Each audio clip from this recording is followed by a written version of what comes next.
Hello मेरे प्यारे साथियों, तो फिर से एक नए क्लास में बहुत बहुत शुभकामनाएं हैं। आज मैंने लेकर आया है क्लास जो केमिस्ट्री का टॉपिक है। देखिएगा जो अवस्था में परिवर्तन, जो अवस्था में किस तरह परिवर्तन होता है, इससे पहले वाले क्लास में बताए थे कि पदार्थ के भौतिक गुण, यानी जो पदार्थ के भौतिक गुण होते हैं कितना होते हैं, ये सब के बारे में डिटेल से बताए थे।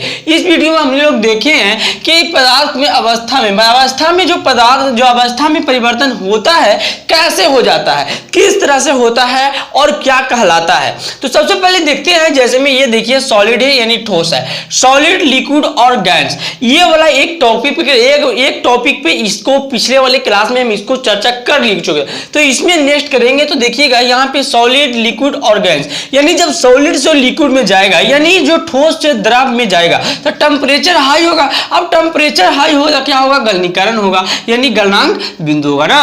अब देखिए जब लिक्विड से अगर ठोस में लाना है, यानी लिक्विड से ठोस में कन्वर्ट करवाना है, तो उसके लिए जो टेम्परेचर को क्या करना पड़ेगा, कम करना पड़ेगा। क्या करना पड़ेगा, कम करना पड़ेगा। तो इसे हिमीकरण कहलाता है। अब देखिए इसी तरह जो लिक्विड से गैस में, यानी जो द्रव से गैस में परिवर्तन होता है, तो उसके लिए जो टेम्परेचर हाई करेंगे और फिर गैस से लिक्विड में लाने के लिए, यानी जैसे देखिए पहले आपको पास लिक्विड है, यानी पहले आपको पास द्रव है, उसको जब गैस में ले जाने के लिए टेम्परेचर को हाई करके गैस में भेज देंगे। लेकिन गैस से लिक्विड में लाने के लिए, यानी गैस से द्रव में लाने के लिए टेम्परेचर को क्या करेंगे, नीचे करेंगे, यानी टेम्परेचर को कम करेंगे। तो कहां चला जाएगा, गैस में से लिक्विड में चला जाएगा। इसको संघनन कहते हैं। ठीक है, अब देखिएगा इसी तरह जो डायरेक्ट कितना होता है, जो अवस्था में चेंज होता है, यानी जब ठोस रहे ना, ठोस से सीधे गैस में परिवर्तन होता है। ठोस से कन्वर्ट कहां हो जाता है, तो कहां से हो जाता है, ठोस से सीधे गैस में। अब जैसे में ठोस से गैस में हो जाता है, इसे क्या कहा जाता है, तो ऊर्ध्वपातन कहा जाता है।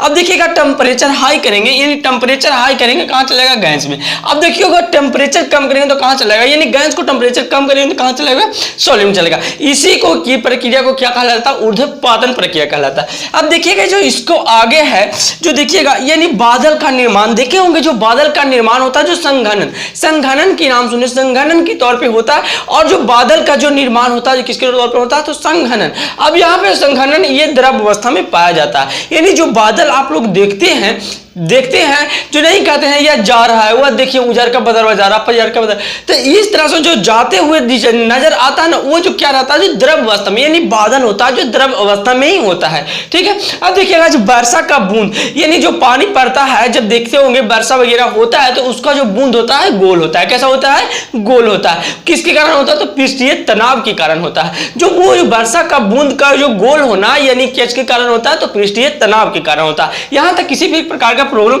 नहीं ना।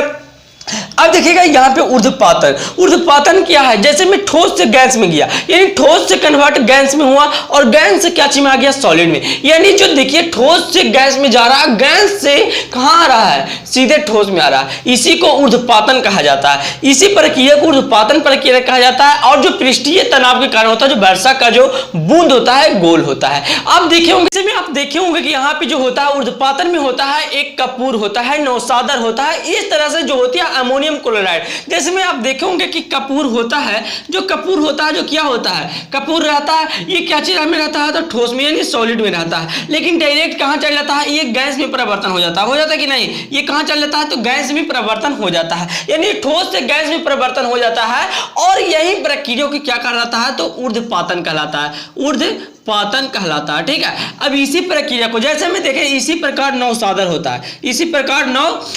होता है, जो सीधे पहले सॉलिड में रहता है, फिर कहां चल जाता है, तो गैस अवस्था में चल जाता है। इसी प्रक्रिया को ऊर्ध्वपातन कहते हैं। तो ऐसे ही जैसे में नदी या तालाब में मछुआरों को भेजने में कठिनाइयां होती है, ये होता है प्रकाश के अपवर्तन के कारण।